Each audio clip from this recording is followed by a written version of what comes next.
नमस्कार दोस्तों, आप सबों का स्वागत है। सामाजिक विज्ञान का इम्पोर्टेंट ऑब्जेक्टिव प्रश्न, यह सभी प्रश्न वार्षिक फाइनल परीक्षा में पूछे जाएंगे, तो आप इस वीडियो को अंत तक जरूर देखें। तो देखिए 30 नंबर प्रश्न है और पहले भी बता चुके हैं आप, अगर आप नहीं देखें तो उस वीडियो को भी देख लें, इससे बाहर नहीं जाएगा। प्रश्न सामाजिक विज्ञान क्लास 9th में आएगा ही आएगा। तो देखिए पहला प्रश्न देख रहे हैं आप, निम्नलिखित अक्षांशों में कौन भारत होकर गुजरता है? निम्नलिखित अक्षांशों में कौन भारत से होकर गुजरता है या भारत होकर गुजरता है? ऑप्शन ए है विषुवत रेखा, ऑप्शन बी है आर्कटिक वृत्त, ऑप्शन सी है मकर रेखा, ऑप्शन डी है कर्क रेखा। तो भारत से कर्क रेखा गुजरती है 8 राज्यों से। आपको पूछ सकता है कि भारत में कर्क रेखा कितने राज्य से होकर गुजरती है? तो 8 राज्य से, तो कर्क रेखा गुजरती है। अगला प्रश्न देखिए, प्रश्न है लोकसभा का कार्यकाल कितने वर्षों का होता है? लोकसभा का कार्यकाल कितने वर्षों का होता है? तो भारत में जितने भी पंचवर्षीय योजना है तो 5 वर्ष का होता है, तो ऑप्शन नंबर सी हो जाएगा 5 वर्ष का। अगला प्रश्न देखिए, प्रथम विश्व युद्ध कब आरंभ हुआ? प्रथम विश्व युद्ध कब आरंभ हुआ? तो प्रथम विश्व युद्ध आरंभ हुआ था 1914 ईस्वी में। ऑप्शन नंबर बी हो जाएगा, प्रथम विश्व युद्ध कब आरंभ हुआ? 1914 ईस्वी में। अगला प्रश्न देखिए, विश्व में सर्वाधिक वर्षा कहाँ होती है? विश्व में सर्वाधिक वर्षा कहाँ होती है? तो मौसिनराम मेघालय, मौसिनराम मेघालय में होता है, मौसिनराम। ऑप्शन नंबर डी सही है। अगला प्रश्न देखिए, भारत एवं चीन, भारत एवं चीन के बीच की सीमा रेखा का क्या नाम है? भारत और चीन के बीच जो सीमा रेखा है उसका नाम क्या है? तो McMahon Rekha. Option number A सही हो जाएगा। भारत और चीन के बीच मैकमोहन रेखा है। रेड क्लिफ रेखा जो है आपका, यह भारत और पाकिस्तान के बीच है, और डूरंट रेखा जो होगा आपका अफगानिस्तान और भारत के बीच है। अगला प्रश्न देखिए, प्रश्न है भारत में वन्य जीव संरक्षण अधिनियम कब लागू किया गया? भारत में वन्य जीव संरक्षण अधिनियम कब लागू किया गया? तो ऑप्शन नंबर हो जाएगा आपका ऑप्शन नंबर ए 1972 में भारत में वन्य जीव संरक्षण अधिनियम कब लागू किया गया? 1972। ऑप्शन नंबर ए सही हो जाएगा। अगला प्रश्न देखिए, प्रश्न है किन देशों के बीच सिंधु जल समझौता हुआ? किन देशों के बीच सिंधु जल समझौता हुआ? ऑप्शन ए भारत और नेपाल, ऑप्शन बी भारत और अफगानिस्तान, ऑप्शन सी भारत और पाकिस्तान, ऑप्शन डी भारत और बांग्लादेश। तो भारत और पाकिस्तान के बीच हुआ, ऑप्शन नंबर सी सही है। किन देशों के बीच सिंधु जल समझौता, सिंधु जल समझौता हुआ है भारत और पाकिस्तान के बीच, ऑप्शन नंबर सी सही है। अगला प्रश्न देखिए, शाही का पारिश्रमिक कहलाता है? साहसी का पारिश्रमिक कहलाता है, तो ऑप्शन नंबर हो जाएगा बी लाभ हो जाएगा, लाभ। अगला प्रश्न देखिए, बिहार में जीविका का मुख्य साधन है? बिहार में जीवन यापन के लिए मुख्य साधन क्या है? बिहार के लोग ज़्यादातर कैसे अपना जीवन यापन, अपना परिवार चलाते हैं? तो कृषि। ऑप्शन नंबर सी हो जाएगा, कृषि। अगला प्रश्न देखिए, न्यूनतम समर्थन मूल्य का संबंध किस क्षेत्र से है? न्यूनतम समर्थन मूल्य का संबंध किस क्षेत्र से है? तो कृषि से। ऑप्शन नंबर सी सही हो जाएगा, कृषि। अगला प्रश्न देखिए, निम्न में से कौन परमाणु ऊर्जा उत्पादन केंद्र है? निम्न में से कौन परमाणु ऊर्जा उत्पादन केंद्र है? केंगा, option number B Varanasi, option C Delhi, option D Meerut. तो ये सभी में से केंगा जो है कि परमाणु ऊर्जा उत्पादन केंद्र है, ऑप्शन नंबर ए सही हो जाएगा। अगला प्रश्न देखिए, रेल दुर्घटना का प्रमुख कारण क्या है? रेल जो दुर्घटना होता है उसका प्रमुख कारण क्या होता है? ऑप्शन ए मानवीय लापरवाही, ऑप्शन बी रेल द्वारा भारी वस्तुओं की ढुलाई करना, ऑप्शन बी बिना टिकट यात्रा करना, ऑप्शन डी बिजली से रेलगाड़ी चलाया जाना। तो दोस्तों इसमें हो जाएगा ऑप्शन नंबर ए मानवीय लापरवाही, क्योंकि मानव के इशारे पर ही ट्रेन चलता है। तो मानव का जरा सा भी चूक होगा तो ट्रेन क्या हो जाएगा? दुर्घटना हो जाएगा। ऑप्शन नंबर ए सही हो जाएगा। अगला प्रश्न देखिए, पैदल चलते समय हमें सड़क की किस दिशा यानी किस तरफ चलना चाहिए? तो दोस्तों अलग अलग देश में अलग अलग होता है, लेकिन हम लोग भारत में रहते हैं तो भारत में पैदल चलते समय हमें सड़क की किस तरफ चलना चाहिए? पैदल चलते समय हमें सड़क की किस तरफ चलना चाहिए? तो ऑप्शन नंबर ए बिल्कुल सही है, दाईं तरफ। दाईं तरफ से हम लोग पैदल चलते हैं। ऑप्शन ए सही हो जाएगा। प्रथम विश्व युद्ध में किसकी हार हुई? प्रथम विश्व युद्ध में किसकी हार हुई? प्रथम विश्व युद्ध में जर्मनी का हार हुई थी, पराजय हुई थी जर्मनी। ऑप्शन नंबर बी सही है, जर्मनी। द्वितीय विश्व युद्ध में पहला एटम बम कहाँ गिराया गया था? द्वितीय विश्व युद्ध में पहला एटम बम कहाँ गिराया गया था? तो हिरोशिमा। ऑप्शन नंबर हो जाएगा आपका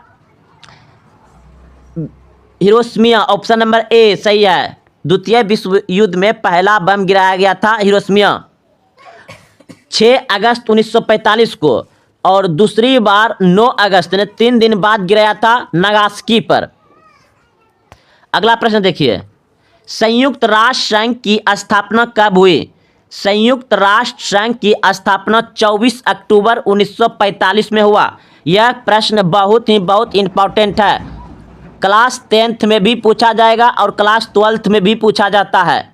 संयुक्त राष्ट्र संघ की स्थापना कब हुई? 24 अक्टूबर 1945। अन्य प्रतियोगिता में भी पूछा जाता है। अगला प्रश्न देखिए, संयुक्त राष्ट्र संघ का मुख्यालय कहाँ है? संयुक्त राष्ट्र संघ का मुख्यालय कहाँ है? संयुक्त राष्ट्र संघ का मुख्यालय कहाँ है? न्यूयॉर्क। ऑप्शन नंबर सी सही है, न्यूयॉर्क। अगला प्रश्न, निम्न में कौन संयुक्त राष्ट्र संघ का अस्थायी सदस्य नहीं है? निम्न में से कौन संयुक्त राष्ट्र संघ का अस्थायी सदस्य नहीं है? तो आप सभी को पता होना चाहिए कि संयुक्त राष्ट्र संघ में कुल 15 सदस्य होते हैं, जिसमें से कि 5 अस्थायी सदस्य होते हैं और 10 अस्थायी सदस्य होते हैं। तो 5 जो अस्थायी सदस्य होते हैं उनमें से 4 का नाम, इसमें 3 का नाम दिया गया, 1 नहीं है। तो बताइए, तो जर्मनी जो है कि ये सदस्य नहीं है। निम्न में से कौन संयुक्त राष्ट्र का अस्थायी सदस्य नहीं है? आपको पूछा जाएगा संयुक्त राष्ट्र में कितने अस्थायी सदस्य है? तो 5। और पूछा जाएगा संयुक्त राष्ट्र में कितने अस्थायी सदस्य है? तो 15। चलिए, इस प्रश्न का उत्तर आपका था जर्मनी जो है कि ये अस्थायी सदस्य नहीं है। अगला प्रश्न, अंतर्राष्ट्रीय न्यायालय का मुख्यालय कहाँ स्थित है? अंतर्राष्ट्रीय न्यायालय का मुख्यालय कहाँ स्थित है? अंतर्राष्ट्रीय न्यायालय का मुख्यालय कहाँ स्थित है? तो ऑप्शन नंबर हो जाएगा सी, हैंग। हैंग। ऑप्शन नंबर सी सही है। अंतर्राष्ट्रीय न्यायालय का मुख्यालय कहाँ है? हैंग। अगला प्रश्न देखिए, निम्न में से कौन रेशेदार फसल नहीं है? रेशेदार फसल नहीं है कौन? कपास, जूट, सन, ईख। तो कपास रेशेदार है, जूट भी रेशेदार है, सन रेशेदार है। कपास से कपड़ा बनता है और जूट से भी बोरा बनता है, बोरा बनता है जो कि आलू प्याज में देखते होंगे। और सन जो दीपावली में हुक्का पाती खेलते हैं। ईख, ईख क्या होता है? इससे रस निकाला जाता है। तो ऑप्शन नंबर डी हो जाएगा, ईख यानी तेतारी। ईख ये रेशेदार नहीं है। अगला प्रश्न, लक्ष्मी सागर झील कहाँ स्थित है? लक्ष्मी सागर झील कहाँ स्थित है? लक्ष्मी सागर झील कहाँ स्थित है? तो दरभंगा जिला में, दरभंगा में। लक्ष्मी सागर झील कहाँ स्थित है? दरभंगा। Option B, Darbhanga. अगला प्रश्न देखिए, स्टाम्प एक्ट किस वर्ष पारित हुआ? स्टाम्प एक्ट किस वर्ष पारित हुआ? 1765 में, 1765 में। अगला प्रश्न, बिहार में कृषि मजदूरों की क्या समस्या है? बिहार में कृषि मजदूरों की क्या समस्या है?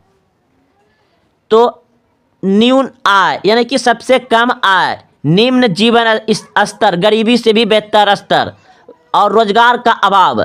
बिहार में जितने भी कृषि मजदूर हैं, यानी कि खेती करने वाले हैं, उसका निम्न जीवन स्तर होता है, गरीबों से भी बेहतर होता है, और न्यून आय मतलब आय भी सबसे कम होता है, रोजगार का अभाव भी होता है। तो इनमें सभी हो जाएगा, ऑप्शन नंबर डी हो जाएगा। ऑप्शन नंबर डी बिल्कुल सही है। अगला प्रश्न देखिए, भारत में सर्वाधिक साक्षरता दर वाला राज्य कौन है? भारत में सर्वाधिक साक्षरता वाला राज्य कौन है, यानी कि भारत में सबसे ज्यादा पढ़ा लिखा व्यक्ति किस राज्य में रहते हैं? Option A Delhi, option B Kerala, option C Karnataka, option D Maharashtra. तो भारत देश में सबसे पढ़ा लिखा यानी साक्षरता वाला राज्य जो है कि केरल है। केरल 96 पॉइंट कुछ प्रतिशत है वहाँ पढ़ा लिखा। और भारत का सबसे कम पढ़ा लिखा वाला अपना राज्य बिहार सबसे कम है। अगला प्रश्न देखिए, ब्रह्मपुत्र नदी को बांग्लादेश में किस नाम से जाना जाता है? ब्रह्मपुत्र नदी को बांग्लादेश में किस नाम से जाना जाता है? तो जमुना। ब्रह्मपुत्र नदी को बांग्लादेश में किस नाम से जाना जाता है? जमुना, जमुना। अगला प्रश्न देखिए, दुनिया में सबसे अच्छी शासन व्यवस्था किसे मानी जाती है? दुनिया में सबसे अच्छी शासन व्यवस्था किसे मानी जाती है? लोकतांत्रिक शासन को। ऑप्शन नंबर ए सही है, लोकतांत्रिक शासन को मानी जाती है, क्योंकि इसमें जनता के अनुसार ही लोग को चुना जाता है और जनता ही सरकार होता है, जनता जो चाहे वही होगा। दुनिया में सबसे अच्छी शासन व्यवस्था किसे मानी जाती है? लोकतांत्रिक शासन व्यवस्था को मानी जाती है। तो भारत में लोकतांत्रिक ही है। अगला प्रश्न, लोकतांत्रिक में शासन कौन करता है? लोकतांत्रिक में शासन कौन करता है? तो जनता शासन करता है। जब चाहे जिसे बना दो, जो हम लोग चुनते हैं ना, कि जनता जिसे चुनता है 5 साल के लिए, उसे आप हटा भी सकते हैं विरोध करके, अगर वह कुछ गलत करता है तो लोकतंत्र में शासन कौन करता है? जनता करता है। Option C. अगला प्रश्न, भारत में वोट देने की न्यूनतम उम्र क्या है? भारत में वोट देने यानी वोट गिराने की न्यूनतम सबसे कम उम्र क्या है? ऐसे भी पूछा जाए कि भारत में कब से वोट देना शुरू करने लगते हैं? तो 18 वर्ष। 18 वर्ष जिन व्यक्ति का हो गया भारत में, वह क्या करेगा? वोट दे सकता है, देता है। ऑप्शन सी सही हो जाएगा। अगला प्रश्न, पटना उच्च न्यायालय की स्थापना कब हुई? पटना उच्च न्यायालय की स्थापना कब हुई? पटना उच्च न्यायालय की स्थापना हुआ है 1916 में। पटना उच्च न्यायालय का स्थापना कब हुआ है? 1916 में। अगला प्रश्न, किस अधिकार को मूल्य अधिकार की श्रेणी से निकाल दिया गया है? किस अधिकार को मूल अधिकारों की श्रेणी से निकाल दिया गया है? समानता, समता का अधिकार, स्वतंत्रता का अधिकार, संपत्ति का अधिकार, जीवन का अधिकार।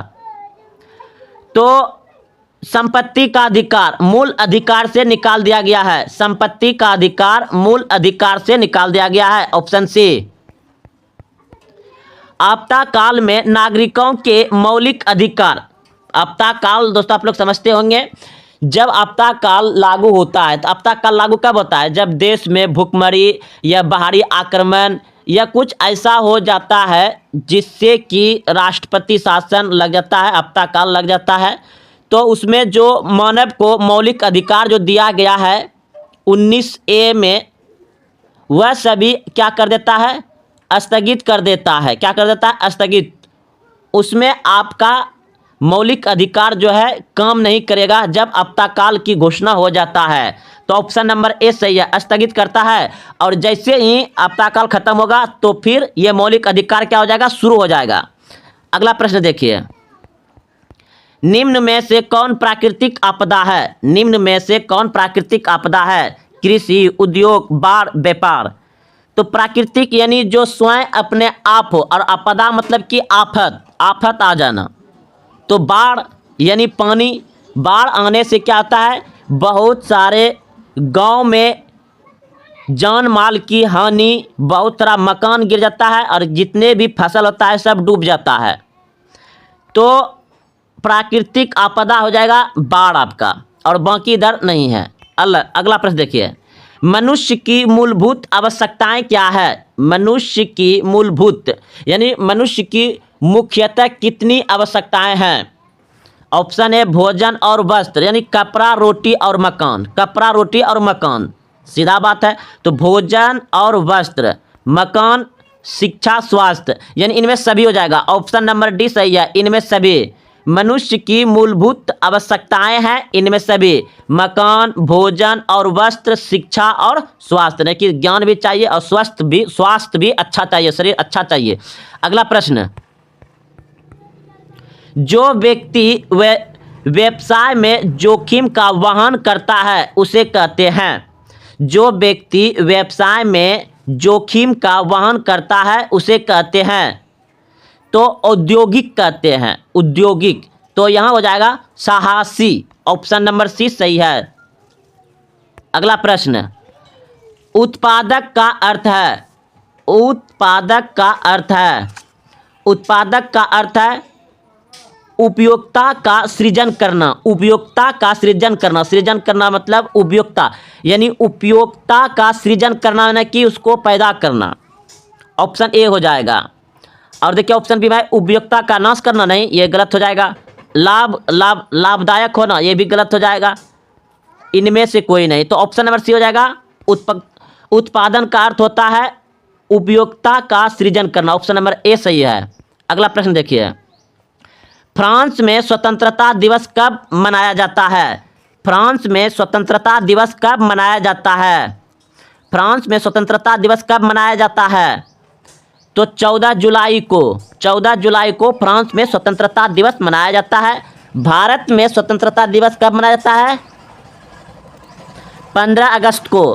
पाकिस्तान में स्वतंत्रता दिवस कब मनाया जाता है? 14 अगस्त को, एक दिन पहले और एक दिन बाद में यहाँ 15 अगस्त को। और 26 जनवरी क्या मनाते हैं? गणतंत्र दिवस। अगला प्रश्न देखिए, द्वितीय एरेस्टेड में कौन आते हैं? तो कुलीन वर्ग आते हैं। ऑप्शन नंबर डी सही है। द्वितीय एरेस्टेड में कौन आते हैं? कुलीन वर्ग आते हैं, मजदूर वगैरह, मध्यम वर्ग के जो होते हैं। अगला प्रश्न देखिए, फ्रांस की क्रांति के पूर्व संसदीय संस्था का नाम क्या था? यानी फ्रांस की जो क्रांति हुआ, क्रांति से पहले संसदीय व्यवस्था, संसदीय संस्था का नाम क्या था?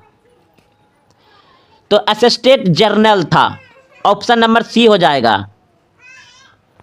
अगला प्रश्न देखिए, वर्षा की संधि कब हुई? वर्षा की संधि कब हुई?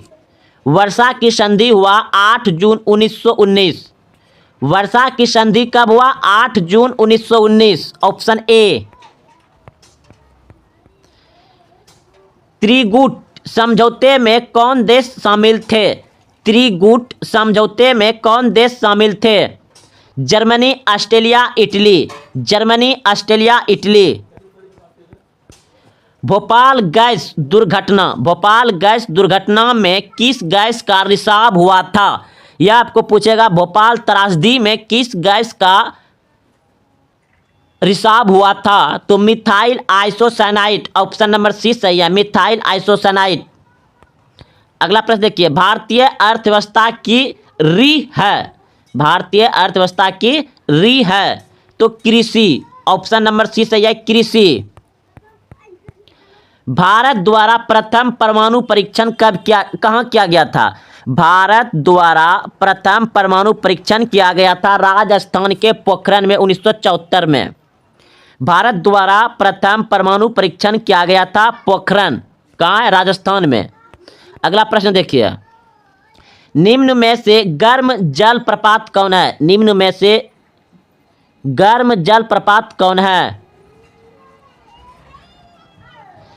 तो आपको ब्रह्मकुंड कहीं मिलेगा, कहीं मिलेगा आपका शिव समुद्रम। तो जो इन दोनों में से है आप कमेंट करिएगा। अगला प्रश्न देखिए, नदी घाटी परियोजना को आधुनिक भारत का मंदिर किसने कहा था? नदी घाटी परियोजना को आधुनिक भारत का मंदिर किसने कहा? पंडित जवाहरलाल नेहरू ने कहा था।